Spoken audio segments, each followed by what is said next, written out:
I want to talk to you about leadership in the Lord's church. There are two acute needs in most congregations that I know anything about, and that is, first of all, competent leadership, and second, cooperative fellowship. And these are correlated. You can have competent leadership, but if you don't have cooperative fellowship, you can have some real problems. Now, let's take them in reverse order so far as identification is concerned. What do you mean by cooperative fellowship? I mean people who trust, people who appreciate, people who will take encouragement and direction, and people who understand God's arrangement for His folks. That there will be people who will have the oversight of the work. Now, one of the salient characteristics of our day, and I want to quote a fellow here by the name of Robert Greenleaf, who wrote a book entitled Servant Leadership. He says, and I'm quoting him from page 4, "We live in an age of anti-leader. We live in a time when holders of power are suspect and actions that stem from authority are questioned." So here's where you operate. And unfortunately, these kinds of attitudes sometimes creep in among the people of God. I've even heard the assertion that elders don't have authority. They only lead by example. And I could tell you of a situation when a preacher taught that one Wednesday night, pretty large congregation. And he taught the class that elders do not have authority. They lead only by example. Well, he learned that night that elders do have authority. You're picking up. You're getting it, aren't you? Yeah, they told him that night they had authority. And it's strange to me. Some preachers believe that elders have the right to hire you, but they don't have the right to fire you. And I used to say, and I say publicly where I preach now, and I used to say it when I preached at Creve Hall in Nashville. I'd say now, I respect the men that are the elders of this church to this point. If they tell me when I get through this morning that they want to change preachers, I will honor that. And I'm not going to move across the street and try to start a church to fight this one. I honor these men. I respect these men. Well, I had a lot of students from Lipscomb that were attending over there, and the next morning in one of my classes, one of the students said, "I heard you make that statement yesterday about honoring the elders enough that if they fired you after that sermon, you would respect that. Aren't you afraid to make a statement like that?" I said, "Not at all. They're smart men. And they know a good thing when they've got it, and I'm not worried at all that they're going to do that." And but I'm as serious as a heart attack. I say it where I'm preaching now. I say it periodically. I respect the men under whom I serve here. And if I get through today, they tell me they want to change preachers, I say, that's fine with me. And I keep telling the congregation, and I keep telling the men in the business meeting, the elders, we're supposed to have a business meeting in the morning at 7:45. And I keep saying, maybe you need somebody younger here. And they keep saying, not yet, not yet. And so I've decided, well, I just kind of hold on until they say, we do need somebody younger. And but anyway, you need cooperative fellowship, but you also need competent leadership. And the Lord's work deserves no less than the best.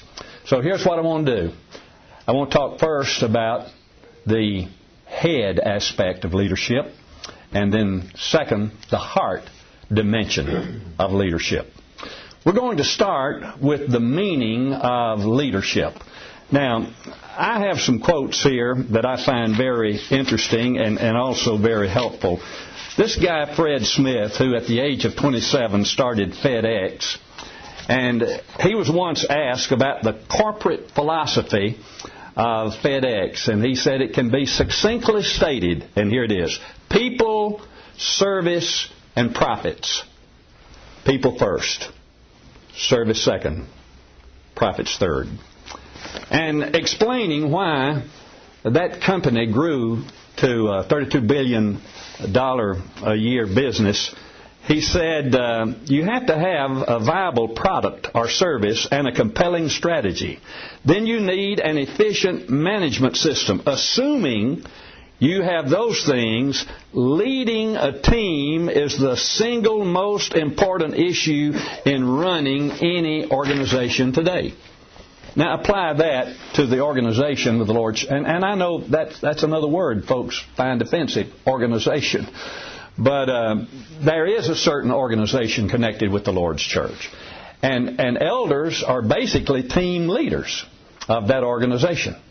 And you have a vital part in what that church is about, what it will accomplish. A man who's now a deacon, now elder, was a deacon when I was preaching there in Nashville, told me one day, he said, Tom, I have finally figured out what your role is here. I said, oh, well, man, tell me. He said, you are our cheerleader. You are the one that gets up to cheer us on. Well, I think elders need to be cheerleaders too. And I have been present at times when elders would get up and commend a congregation, and I don't mean generally. We were on vacation one time in Florida, went to worship with the church in St. Augustine, Florida, and the preacher was gone. He'd gone to Mississippi to do a wedding or something, and one of the elders, and this was many years ago. This had to be back probably in the late 60s. This elder, a Brother Black, got up, and he said, now, the preacher's gone today, and so I'm just going to, on behalf of the elders, give some expression of gratitude to the church here. And he went down the line. He said, we went before you and asked you to help us do a certain thing. And he said, you responded so beautifully. There were 7 or 8 things he listed. Now, I was a visitor. I was a stranger. We were one of the last folks to leave that day. Man, I just felt that I'd been lifted up. I did a sermon back a few Sundays ago, and I told the congregation, I said, now, I've never done this before in 59 years of preaching. But the Bible says in 1 Peter chapter 4 and also 1 Peter chapter 2, rather, verse 17, and also in Romans 13:7, you give honor to whom honors due. Now, that's biblical as it can be. So what I want to do today is do what that passage says. I want to give honor to whom honor is due. Now, first of all, Christianity is a taught religion. Jesus said it, Matthew 28:18-20. He said it in John 6:44 and 45. No man can come unto me except the Father which has sent me draw him, and I'll raise him up in the last day. It's written in the prophets, they shall be all taught of God. It's a taught religion. Now, if it's a taught religion, somebody has to teach it, right? So I want to start with those of you who are far more important to the work of this congregation and to the Lord's work generally than you may know. I want to talk to you about those that teach our little children. And I'm honoring you. This church is honoring you. So would all of you that teach our little children, please stand. When you are teaching those little children about God, about the Bible being the Word of God, about Jesus being the Son of God, about the church being the purchased people of God, please don't ever underestimate how important you are. And so, took the teachers. And then I took teachers for the older people, the high school and up, and talked again about the importance of teaching. You know, we are the products of our teaching to a very great extent, environment and teaching. Talked about teaching again. Now, all of you that teach those classes, would you please stand up? So had all of them to stand. Our young folks had found out about a family in that community. They had some real serious financial problems. The father had been an alcoholic and had killed himself, had tried it with Drano, and that didn't work, so he did something else to get himself out, and left a widow and 3 children, and they were going to be burning wood for their heat, and they didn't have any wood. Our young folks found out about that some way, and so they said, we want to cut wood for those folks. Well, some of the older people, in essence, knew we're not going to turn you loose with chainsaws, so we're going to help you. Long story short, they cut 3 loads of wood for that family. And then Christmas came, and you have never seen as many presents they brought in and wrapped to take to those people. And so I just talked about the importance of young people. God must love young folks. He sure made a mess of them, didn't He? And the Bible says a lot to young folks. Do you know it? Read your Old Testament. Read Ecclesiastes 11 and verse 9. Rejoice, O young man, in the days of thy youth, and let your heart cheer you in the days of your youth, but walk in the ways of your heart and the sight of your eyes. But know that for all these things God will bring you into judgment. Remember your Creator in the days of your youth. Ecclesiastes 12:1. The straightest line to self-esteem is right there. Remembering your Creator. You're not the result of evolutionary forces. You're not a type of animal. You are a unique being made in the image of God Almighty. He is your Creator. That gives you your self-worth. So I talked about the value of young people. Now, all you young people that have demonstrated Christian compassion, please stand. And so they stood. I went on down the line, finally got down to the deacons and the elders. Talked about the work of deacons. The very word translated deacon from diakonos, special servant, it's in the identification. You are special servants. And I just talked about some of the service that our deacons were rendering. So now, let's have all the deacons stand up. We're giving honor to whom honor is due. This is your day. They all stood up. Then I got down to the elders. Talked about the elders. God ordained that His people be overseen by mature people called elders. Now, all of you know there are three different concepts that are used interchangeably for the eldership. You've got your elder, you've got your bishop, and then you have the word that's translated pastor or shepherd. Those are used interchangeably. So I talked about how important these men are, and their wives, how important these men are to this work. I've worked with a church or two that didn't have elders. It was all done in business meetings. Great ideas would be presented, but somebody would say, well, they say I'm trying to take over now, so I'm not going to take the lead in it.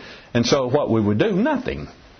And it's like old P.B. Barnum once said, if you don't advertise, something terrible happens. Nothing. And so something terrible would happen. Now, I'm grateful we've got elders that'll take the lead. We'll have a meeting, Lord willing, in the morning, and all the men folks, you can have your say. If we want anybody to have his say, we just don't want one person to have his way. So, I talked about the eldership, how important these men are. Now, would you men stand? And our elders stood. Well, that was the lesson, basically, giving honor to whom honor is due. And the wife of one of the elders came out and told me, she said, I nearly cried today. Just, somebody recognizing that there is some good being done here. Recognizing it so people can see it and appreciate it. Well, I think this is a part of honoring leadership, honoring involvement of the Lord's people. When we think about the head, it's important for people to really know what it means to be a leader in God's church. Now, there are parallels. I will grant you. There are parallels in Fred Smith. You've got to have that leader out there. And so consequently, occasionally, I will make a speech about leadership generally. I made a speech to a pajama factory. Not a very large one, probably no more than maybe 125 employees. But they shut it down and let me talk to their employees for 30 minutes. Got them out in a big area. And management didn't tell me one thing I needed to say. But there was something I wanted to say. And what I said is basically what I taught my children when they first started their jobs, working at restaurants and so forth. I said, now you be the best employee they've got. Amen. Because when you are, you're helping yourself, and when you aren't, you're hurting yourself. That's what I told those factory workers. Right. I said, now basically, folks, when you are being a good employee, you're helping yourself. And when you aren't, you're hurting yourself. I know a factory in West Tennessee where the employees stole that factory into bankruptcy. Now that's smart, stealing yourself out of a job, but that happens. And, some folks, they evidently imagine that, old GM prints all the money it wants to, so if I want to lounge around on the job, I'll do that, or whatever the company may be. Do your best. But now what about being a leader in the Lord's church? What does that really, really mean? After lecturing on the eldership and leadership from California to Florida for a number of years, and reading a lot of books on leadership, in fact, I'll quote probably from John Maxwell's book. John Maxwell is one of these guys that he's the professional out there and writes the books and gives the lectures and all of that. I've read some of his material. But after studying this thing personally, I'm going to give you my view of leadership in the Lord's church. And here it is. Men of God, that's first. Men of God motivating the people of God to do the work of the Lord to the glory of God. That's a 4-point explanation. Men of God. I beg you, view yourself as a man of God. I find it interesting that back in the Old Testament, Moses was identified as a man of God. A man of God. And remember in 1 Kings 13 when the young prophet was sent to cry out against the altars of Jeroboam? You remember that account? And how the Lord said, now, you don't even eat up there. You come back a different way and so forth. And the old prophet lied to him. Well, I used to wonder about that a whole lot. This old prophet came along and told him a lie. Looks like he's the fellow that the lion should have killed. Well, if you go back and read that account, I will promise you, 15 times in that account, this young prophet is called the man of God.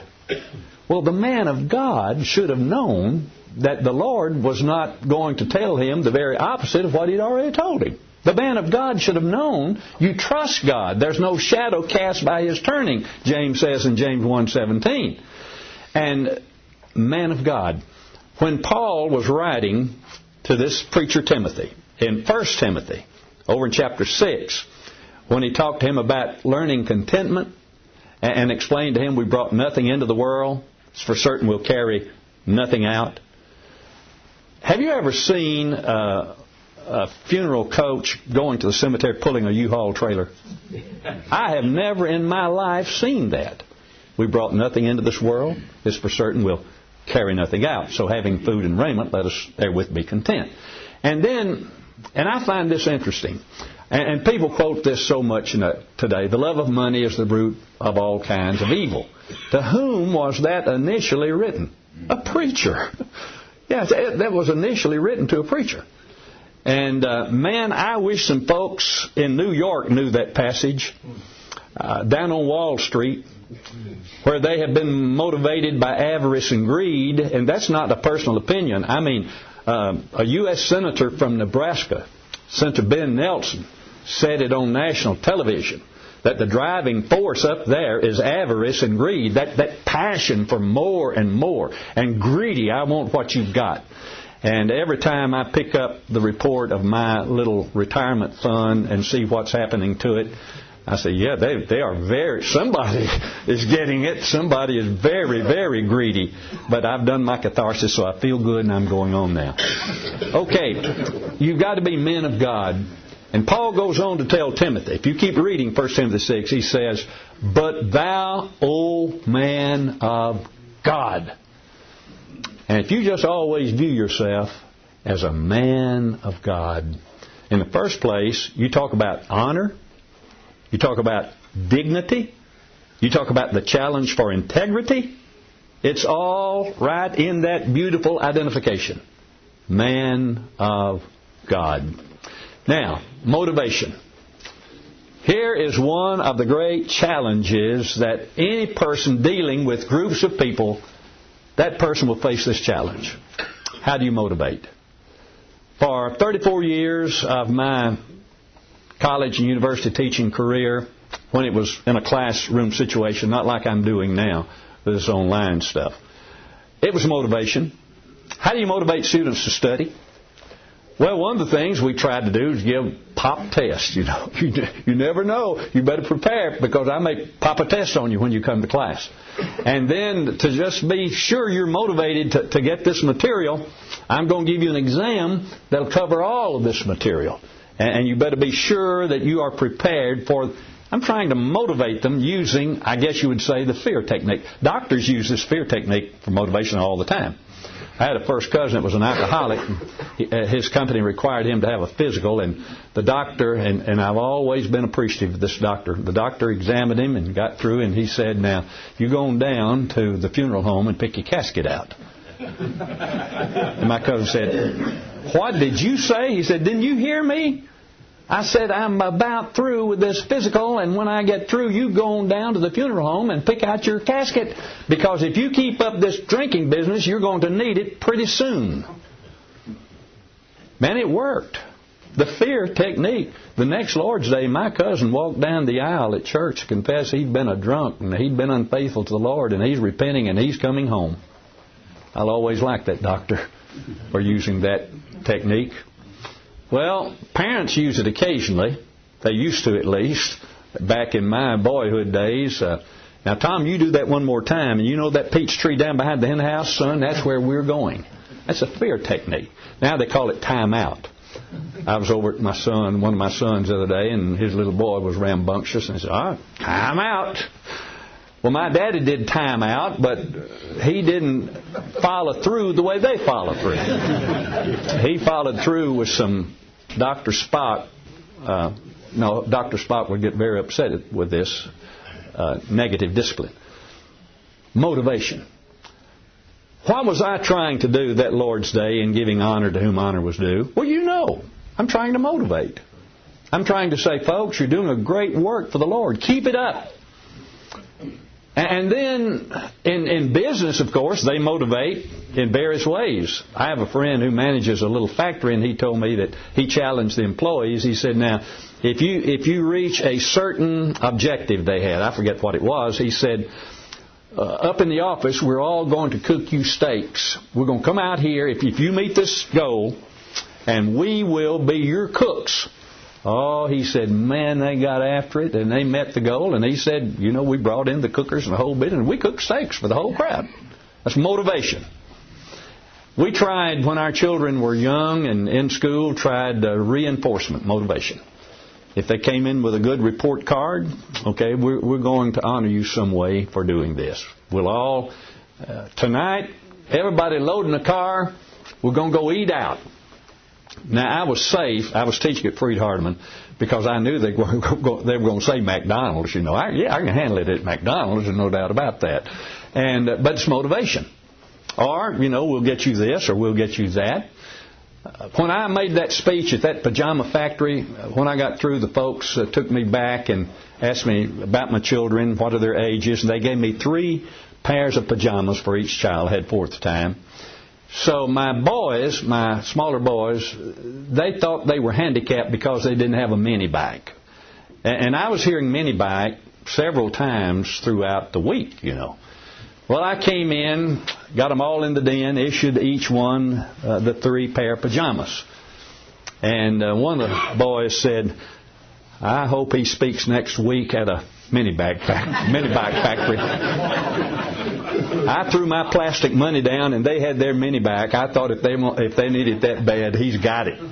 Yeah, maybe he'll speak at a mini bike factory, and they'll give him a mini bike. Motivation. That's where you're working, brethren. They motivated you. Pardon? They motivated me. They sure did. And how do you get people... I could quote you studies that show in a typical organization, 20% of the people do 80% of the work. I mean, that's generally 20%. I think that might be a little low in the church. It might be more like 10% doing the work. Have you ever had a personal work class? You start out, you got 40 people. Second week, well, a lot of them had some other things they had to do, so you got 35. And by the time you get down to the 4th or 5th week, you got your 10, or, 8 to 10. That's been my experience. It's also been shown that a small percent of a congregation will give the major part of the contribution. You know that. So how do you motivate these other folks? This is one of your challenges as an elder, to motivate. I would encourage you use a lot of positive reinforcement. Use a lot of recognition. And I would encourage you at times to do what this Brother Black did down in Florida. Get up and explain to the congregation your appreciation for what they're doing. That's a positive reinforcement. So, motivating the people of God to do what? The work of the Lord. There was a line in President Kennedy's inaugural address, and however you might disagree with his political philosophy or his so-called alleged other problems, there's a line that I really appreciated from that address. He said, God's work on earth must be our very own. And there was another line, ask not what your country can do for you, but what you can do for your country. Man, that'd be a voice crying in the wilderness today, wouldn't it? What can my country do for me? But anyway, that line, God's work on earth must be our very own. Brethren, I want to just urge you, please don't forget, you're involved in God's work. That God has trusted you with His people. And don't fail that trust. So, it's the Lord's work. Now, I'll just give you one quick passage. 1 Corinthians 15:58. When Paul was concluding that profound discussion of the resurrection, he said, Therefore, my beloved brethren, be ye steadfast, unmovable, always abounding in the work of the Lord. What's the work of the Lord? What the Lord tells us to do. What does He tell us to do? Preach the gospel to the world. Mark 16:15, Matthew 28:18-20, Luke 24:46-47. What does He tell us to do? Restore the erring. James 5:19-20. Convert them. Brethren, if any of you do err from the truth, wander away from it like the planet. If you looked at the word translated err, you'd see the planet up there wandering around. If any of you err from the truth and one convert him, he needs to be converted. He needs to be turned back to the Lord.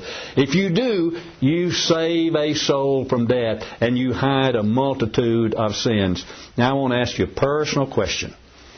Elders, where you serve, do you know any members that are no longer faithful? Okay, now second question, have you tried to bring them back? Have you tried to convert them?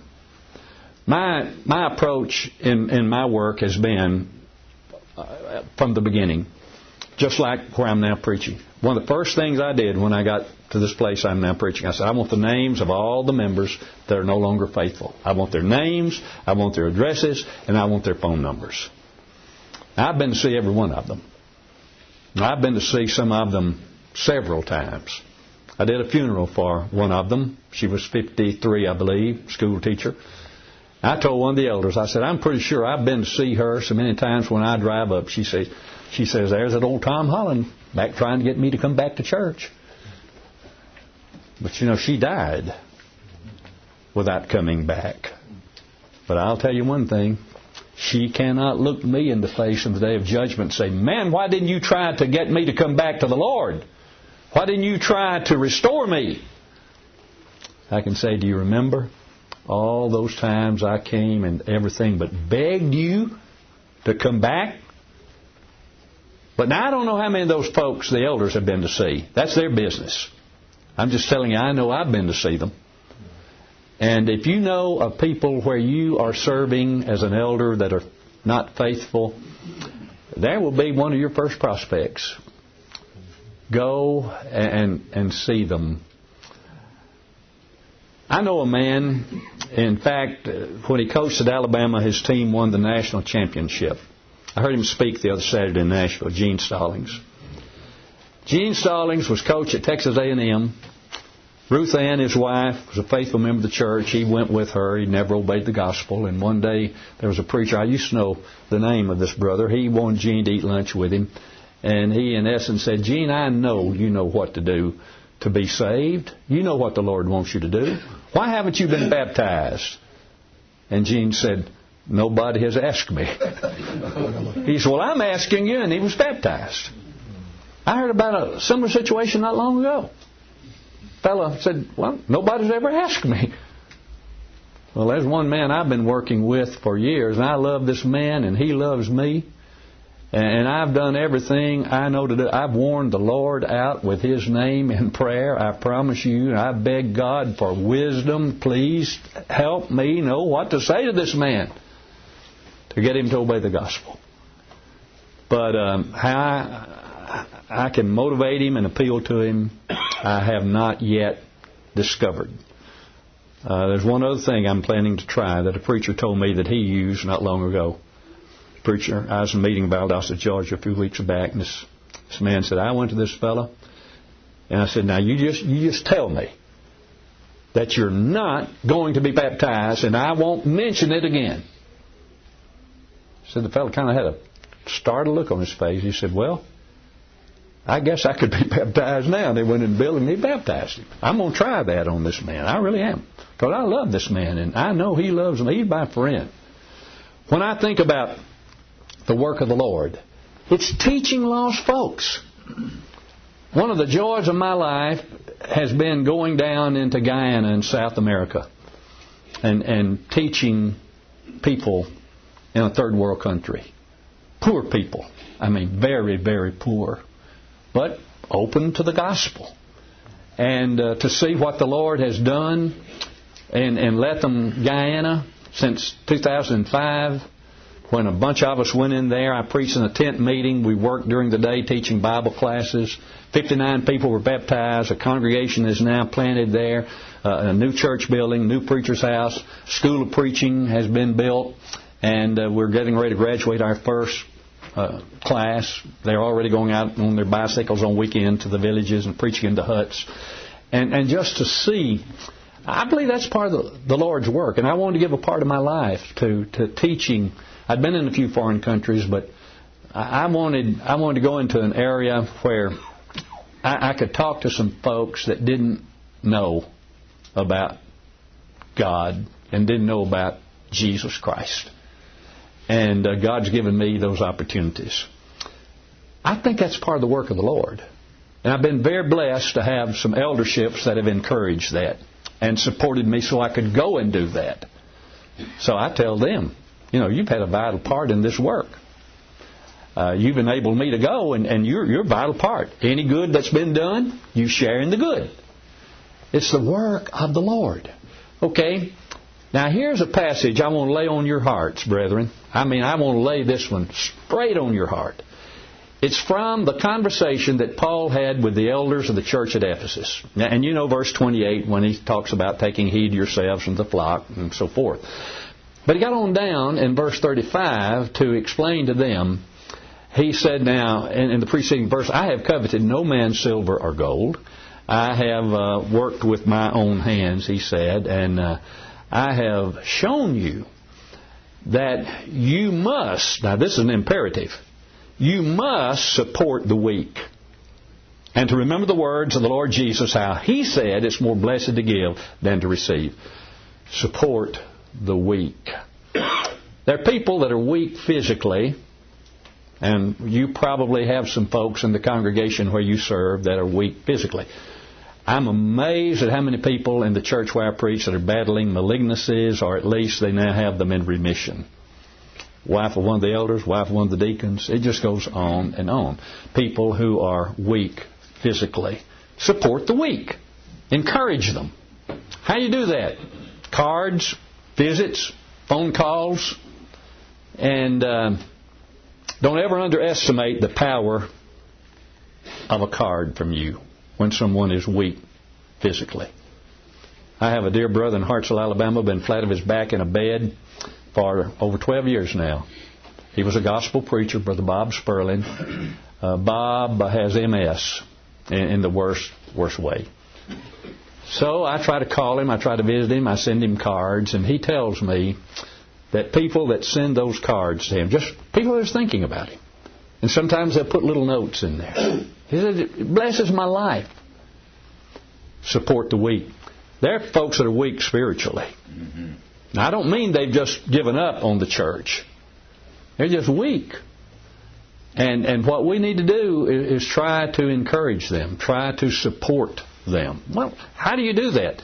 You know, sometimes when a fellow walks in and you just give him a good firm handshake and look him straight in the eye and tell him how much you appreciate him and how much you appreciate him being there, never know sometimes that very fellow may be grappling with a home situation that would break anybody's heart. But you picked him up. You picked him up. Man came to me one day after a service and he said, Tom, you have no idea what it means to me to get to come to a service here. He said, I'm trying to take care of my father. He has Alzheimer's. He doesn't know me from anybody. And he said, man, it gets to the point where I just don't think I could go much longer. I still have one brother living. He's 85. He survived the Battle of the Bulge, and I'm praying that he'll survive the ordeal with which he now is having to deal. His wife has Alzheimer's, and he's trying to take care of her. And it's, as you know, it's 7 days a week, 24 hours a day. And so I went out the other day. He lived down in Alabama and had somebody there with his wife. And so I take him out to lunch and just asked him, I said, would you like to ride around over the roads that we used to travel when we were young? He said, yeah, I'd like that. So he was telling me who owned that farm and who owned that one, and he knew all about those people. He had a bulldozer for years and worked for many of them. And so get back to his house, and he gets out, and he says, I'm going to tell you, I've really, really enjoyed today. Trying to support the weak. Sure, I pray for him. God, please give him strength. There are weak people, I promise you, in the church where you serve. And sometimes, for you just to have a little time for them. I've known a few what I think were pretty wealthy people. They didn't need money. They just needed somebody to give them a little time. And one of the joys that I had and still have, you know, a person brings a problem to me. And I used to have folks in Nashville that want to pay me. How much? You don't owe me anything. The church here supports me so I can do this. I'm happy to do it. If I'm helping you, that's my pay. If I have helped you and your family, that's all I want. It's like these books that they're translating into Telugu in India, and they've been translated into Russian, Romanian, Spanish. Now, I don't get $1 out of any of that. I'm saying if you use this to train preachers, to help preachers, that's my pay. Just trying to encourage the work of the Lord. So, sometimes a little time is all that a person needs. A little attention is all that a person needs. I don't have time to tell you a story about a man who became governor of the state of Tennessee.